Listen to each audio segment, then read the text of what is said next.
미국 오하이오주 밀란이 낳은 에디슨은 무선 전신기, 활동 사진기, 축음기, 백열전구 외에도 수많은 기계를 발명하여서 인류 세계에 크게 공헌한 대발명가입니다.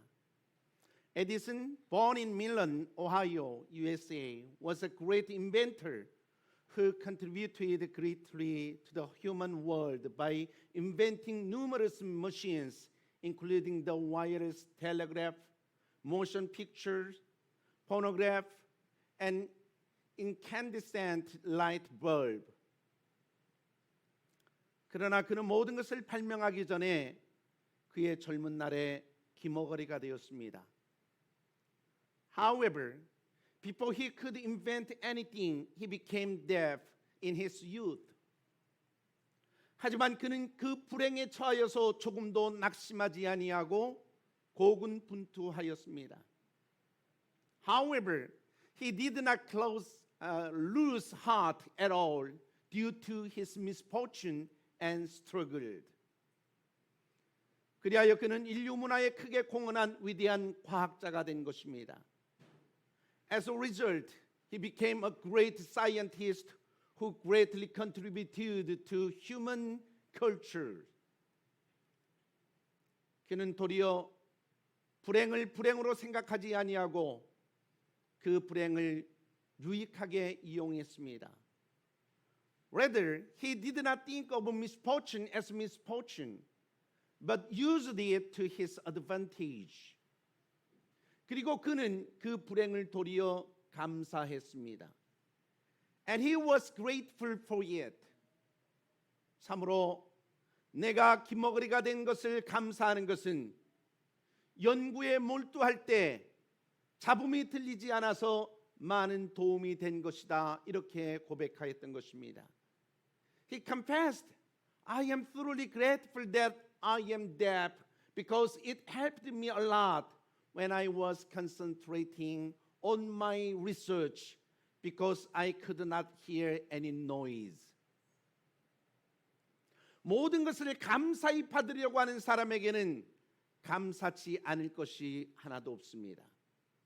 There is nothing that is not grateful to someone who is grateful for everything. 할렐루야. 그러므로 성경은 데살로니가전서 5장 18절에서 이렇게 권면하고 있습니다. 함께 읽어보겠습니다. 시작.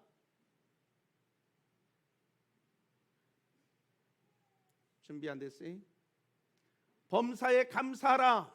이는 그리스도 예수 안에서 너희를 향하신 하나님의 뜻이니라고 말씀했습니다.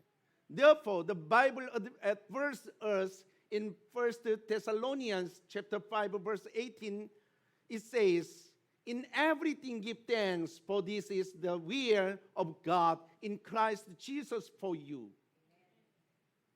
이스라엘 백성들은 매년 3대 절기 즉 무교절, 맥추절, 수장절을 지켜야 했습니다.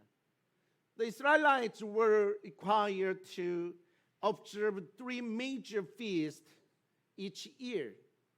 The Feast of Unleavened Bread, the Feast of Weeks, and the Feast of Tabernacles.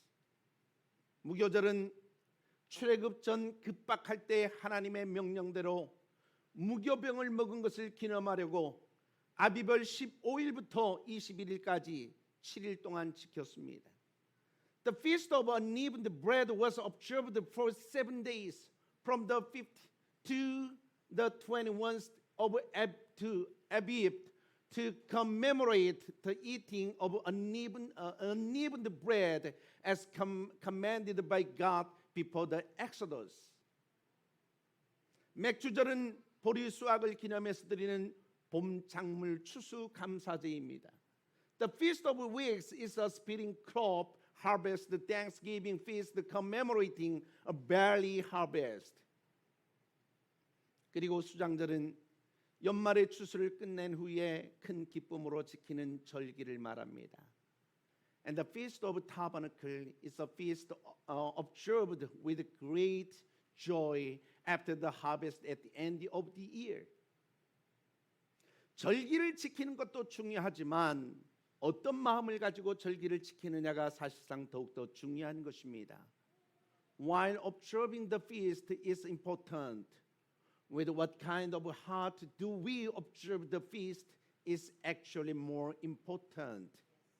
Yes? 맥추절은 추수를 허락하신 하나님께 감사해서 미래 첫 소산을 하나님께 바치는 것입니다. The Feast of Weeks is an offering of the first fruits of wheat to God in gratitude for allowing the harvest. 그러면 오늘 우리는 이 맥추절을 지키면서 어떤 마음을 가지고 감사를 표현해야 하는지 교훈을 받고자 합니다. So today, as we observe this Thanksgiving Day, we would like to learn a lesson about how we should express our gratitude to God. 첫 번째로 오늘 본문 10절에서 77절을 지킬 때는 하나님께서 주신 복에 따라 자기 힘을 헤아려 자원하는 감사 예물을 드리라 이렇게 말씀했습니다. First, in verse 10 of the text, when observing the Feast of Weeks, it is said that you should offer a voluntary offering of thanksgiving according to the blessings God has given you, measuring your own ability. 부자는 소를 드립니다. The rich gave cattle. 일반인은 양이나 염소를 드립니다. The common people gave sheep or goat. 가난한 사람은 집비둘기나 산비둘기를 드립니다. The poor gave pigeons or turtle doves. 그리고 아주 가난한 사람은 고운 밀가루 한 움큼을 드렸습니다.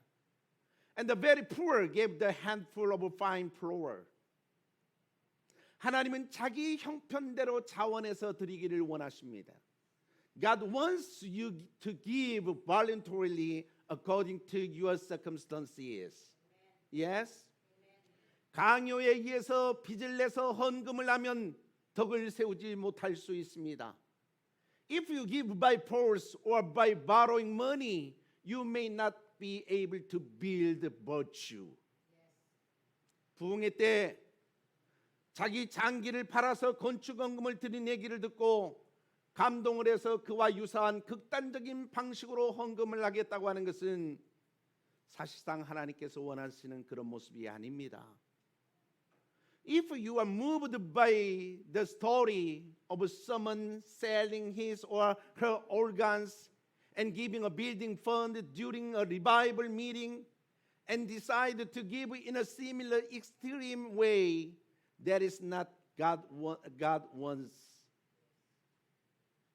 하나님은 강요해서 드리는 헌금, 감정적인 충동에 의해서 또 주변의 시각을 의식해서 드리는 헌금, 그런 것들을 원하지 아니하시고 기쁘게 자원하는 마음으로 드리는 헌금을 원하십니다. God does not want to give by force, emotional impulse, or being conscious of what others think, but by willingly giving. 할렐루야. 그 계명을 받을 때 백성들이 얼마나 심령의 자유와 평안을 느꼈겠습니까? How much spiritual freedom and peace did the people feel when they received that commandment? 인간관계에서 그리고 공동체 생활에서 드리는 삶은 책임감과 신실함을 나타내는 중요한 표시입니다. In human relationship and in community life, a life of giving is an important sign of responsibility and faithfulness. 하나님 관계에서도 역시 마찬가지입니다. The same is true in relationship with God. 하나님 앞에 드릴 줄 아는 삶은 신앙 상태와 그리고 신앙 성숙의 중요한 지표 중에 하나인 것입니다. A little that knows how to offer before God is one of the important indicators of the state of faith and maturity of faith. 그래도 헌금 강요는 안 됩니다. 아무리 그래도 헌금을 강요해서 하는 건 아니에요. However, offerings should not be forced.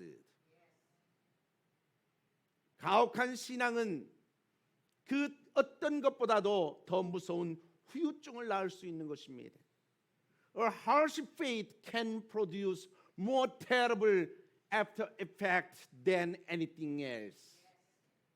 자발적으로 기쁘게 헌금할 때 심령에도 기쁨이 넘치고 하나님께서도 기뻐하시는 것입니다. When you voluntarily and joyfully give offerings, your heart will be filled with joy, and God will be pleased too. 두 번째로 본문 11절에서 맥추절에는 노비와 성중에 있는 레위인과 객과 고아와 가부가 함께 예루살렘 중앙 성소에서 하나님 앞에서 즐거운 축제를 벌이라 이렇게 말씀했습니다. Second, in verse 11 of the text it says that during the feast of weeks, slaves, Levites, foreigners, orphans, and widows are to celebrate a joyful festival together before God in the central sanctuary of Jerusalem. 축제는 잘 먹고 잘 놀기 위한 행사만이 아닙니다. A festival is not just an event to eat well and have fun. 축제는 특별히 소외된 사람들을 생각해서 같이 즐거워하는 행사가 축제인 것입니다. A festival is an event to think of the marginalized and enjoy it together. 할렐루야. 그 행사를 통해서 이웃 사랑의 훈련을 받는 것입니다. Through that event, we are also trained to love our neighbors. 감사할 때는 가난한 이웃과 함께 즐거워하며 감사하십시오. When you are thankful, be happy and thankful with your poor neighbors. Yes? 가난한 사람을 멸시하는 것은 하나님을 멸시하는 것입니다. To despise the poor is to despise God.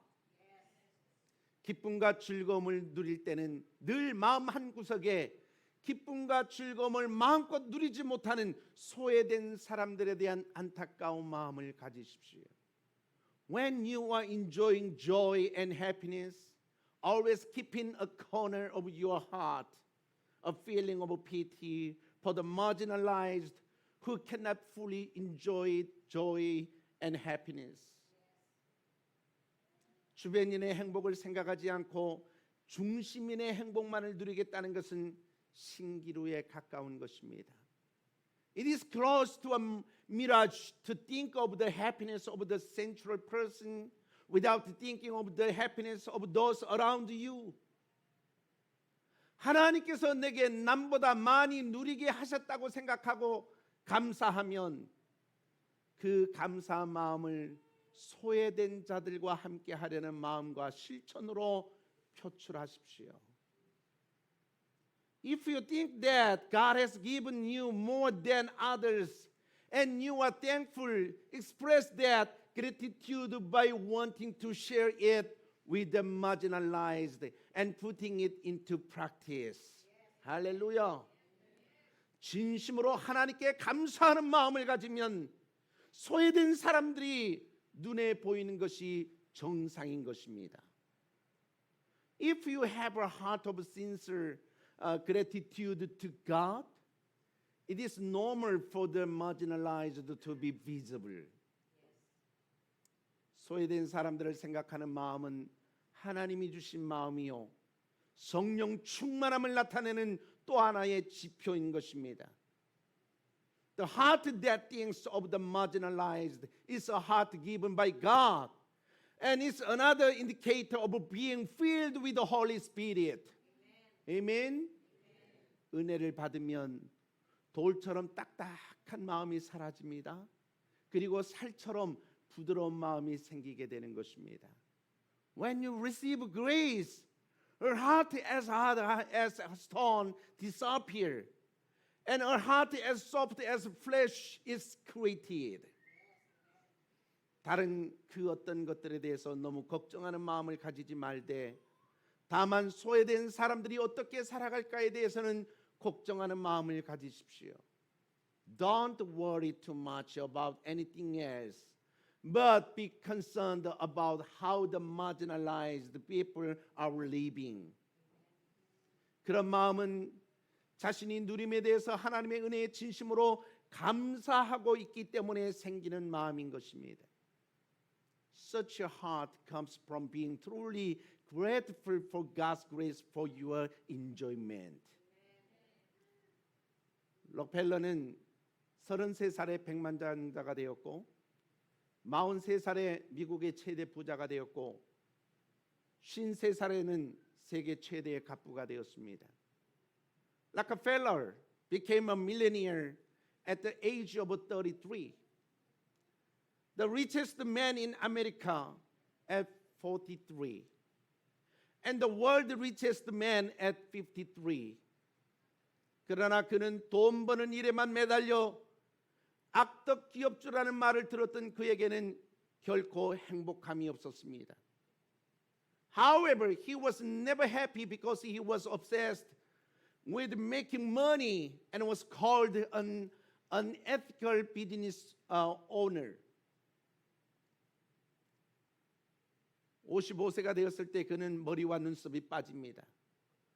그리고 몸이 마르는 병에 들어서 1년 이상 살지 못한다는 사형 선고를 받았습니다. When he was 55, he was diagnosed with a disease that made his hair and eyebrow fall out and his body wither, and was given a death sentence that he would not live more than a year.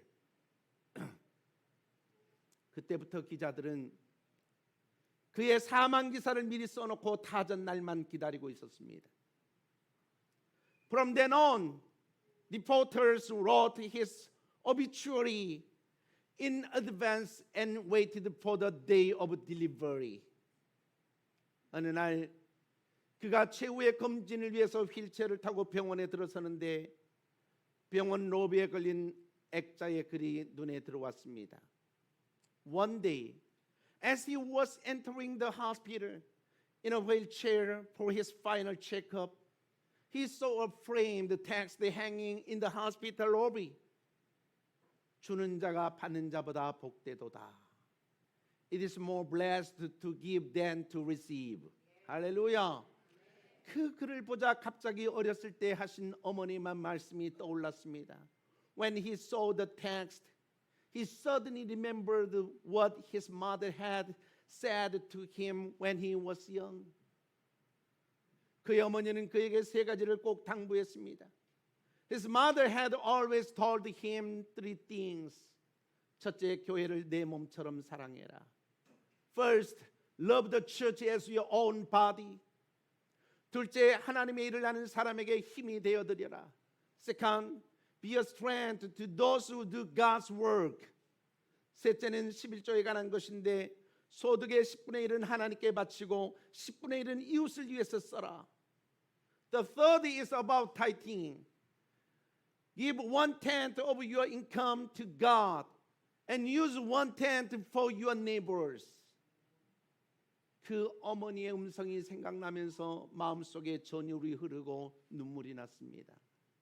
As he remembered the mother's voice, a shiver ran through his heart and tears came to his eyes. 그처럼 선한 기운이 온몸을 감싸자 그는 눈을 지그시 감고 예수님을 묵상했습니다. As such a good energy enveloped his whole body, he closed his eyes tightly and meditated on Jesus. 한참 눈을 감고 묵상하는데 옆에서 시끄러운 소리가 들려왔습니다. After meditating with his eyes closed for a while, he heard a loud noise from the side. 병원 사무원과 환자의 보호자가 입원비 문제로 다투는 소리였습니다. It was the sound of a hospital clock and the patient's guardian arguing over the hospitalization fee. 병원에서는 병원비가 없으니까 입원이 안 된다고 하는데 환자의 어머니는 제발 입원시켜 달라고 울고불고 사정을 했습니다. The hospital said that he could not be admitted because she did not have the money. But the patient's mother cried and begged to be admitted. 그때 록펠러의 마음에 선한 마음이 발동했습니다. At the time, Rockefeller's heart was filled with goodness. 그래서 비서를 시켜서 그 소녀의 병원비를 대신 지불하게 하고 누가 지불했는지 아무도 모르게 했습니다. So he had his secretary pay the girl's hospital bills and kept it a secret from anyone who paid it. 그리고 그 소녀는 입원 후에 기적적으로 죽을 병이 나았습니다. And after being admitted to the hospital, the girl miraculously recovered from her terminal illness. 옆에서 그 일어서는 모습을 지켜보니까 자기도 너무 기쁘고 행복했습니다. Watching her get up, he was so happy and joyful. 나중에 그는 자서전에서 그때의 상황을 이렇게 기록했습니다. 나는 살면서 그렇게 행복한 삶이 있는지 정말 몰랐습니다. Later, he wrote about that time in his autobiography. I really didn't know that there could be such a happy life. 그때 그는 베풀면서 살고 어떤 일이 있어도 주의를 지키기로 작정을 했습니다. At that time, he decided to live a life of giving and keep the Sabbath, Lord's Day, no matter what. 그때부터 신기하게 잘 자고 잘 먹게 되었습니다. From then on, he miraculously slept and ate well. 그 후에 98세까지 장수하면서 록펠러 재단을 만들어 좋은 일을 많이 했습니다. After that, he lived until he was 98 years old and created the Rockefeller Foundation and did many good deeds. 그는 임종할 때 말했습니다. 하나님 감사합니다. When he was dying, he said, God, thank you. 인생 전반기 55년은 쫓기면서 살았지만 인생 후반기 43년은 행복하게 살았습니다. I lived the first 55 years of my life on the run. But I lived happily for the second 43 years. 늦게나마 이 행복을 주신 하나님을 찬양합니다. I praise God for giving me this happiness even though it was late. 할렐루야. 그처럼 교회를 사랑하며 다른 사람을 은밀하게 돕는 삶은 행복의 최대 원천인 것입니다. A life of loving the church and secretly helping others is the greatest source of happiness. 그런 나눔이 없으면 행복은 결코 나를 찾아와 주지 않는 것입니다. Without such sharing, happiness will never come to you. 사람이 임종할 때 가장 많이 하는 말은 다음과 같은 세 가지 말이라고 합니다. It is said that the three most common words spoken when a person is dying are as follows. 첫째는 좀 더 감사하면서 살 걸이란 말입니다. The first is I should have lived more gratefully. 둘째는 좀 더 참고 살 걸 그런 말입니다. The second is I should have endured more. 셋째는 좀 더 베풀며 살 걸 이런 말이랍니다. The third is I should have lived more generously. 그런 후회가 없도록 이제 좀 더 감사하면서 살고 좀 더 참고 살고 좀 더 베풀면서 살기를 바랍니다. So that you do not have such regret. Live more gratefully. Endure more. and give more generously. Amen. 스위스의 유명한 사상가요 법률가인 카를 힐티는 그의 행복론에서 감사하는 사람은 젊어진다 이렇게 말했습니다.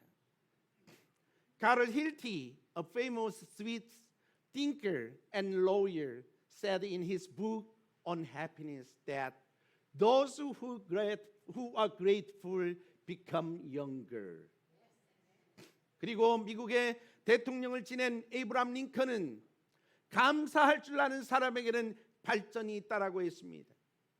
And Abraham Lincoln, the former president of the United States, said, "Gratitude leads to growth." 이 맥주절에 감사를 다시 찾고 감사하는 마음으로 물질과 충성을 드리고 기도하고 전도하며 감사하는 마음으로 서로 사랑하며 살아가는 사랑마을 성도들 되기를 주님의 이름으로 축원합니다. In this harvest season, I bless you in the name of the Lord to rediscover the gratitude you have forgotten, to give material things and loyalty with a grateful heart, to pray and evangelize, and to live as saints who love one another with a grateful heart. Hallelujah.